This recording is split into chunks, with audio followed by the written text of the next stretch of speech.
اعوذ باللہ من الشیطان الرجیم بسم اللہ الرحمن الرحیم۔ میرے دیکھنے والوں السلام علیکم ورحمۃ اللہ وبرکاتہ۔ دیکھنے والوں، آج آپ کے سامنے شب بارات کی جو رات ہوتی ہے، یعنی 15ویں شعبان کو، اس رات کو قبرستان جانا کیسا ہے۔ اس رات قبرستان جانا بھی سنت ہے، سنت مستحبہ ہے۔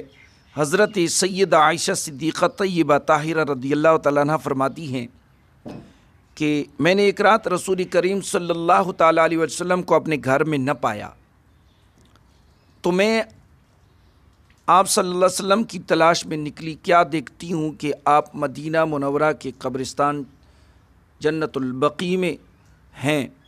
تو آپ صلی اللہ تعالیٰ علیہ وسلم نے فرمایا کہ اکنت تخافین ان یحیف اللہ علیک ورسولہ، کیا عائشہ صدیقہ طیبہ طاہرہ، کیا تمہیں ڈر تھا کہ اللہ اور رسول تم پر ظلم کریں گے؟ میں نے عرض کیا رسول اللہ، میں نے سوچا شاید آپ کسی اور زوجہ کے ہاں تشریف لے گئے ہوں۔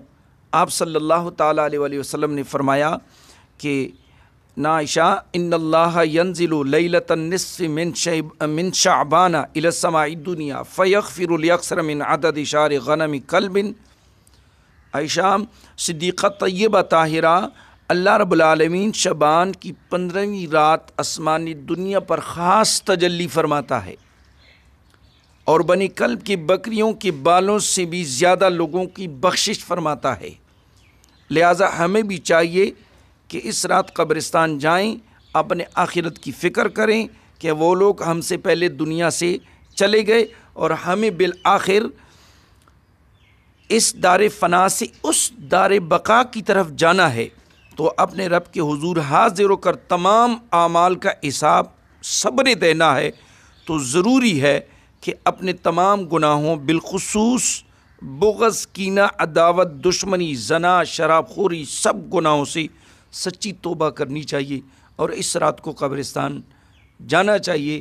اپنے عزیز و اقارب کے لیے مغفرت کی دعا کرنی چاہیے، کیونکہ اس رات کو حضور علیہ الصلوۃ والسلام جنت البقیع کے قبرستان میں تشریف لے گئے تھے، یہ حدیث مبارکہ ہے۔ تو اللہ رب العالمین سے دعا ہے کہ اللہ رب العالمین ہمیں اس رات کو، 15ویں شعبان کی رات کو، زیادہ سے زیادہ عبادت کرنے کی توفیق عطا فرمائے، اور رات کو قبرستان جانے کے بھی اللہ رب العالمین ہمیں توفیق عطا فرمائے۔ وآخر دعوانا ان الحمد للہ رب العالمین۔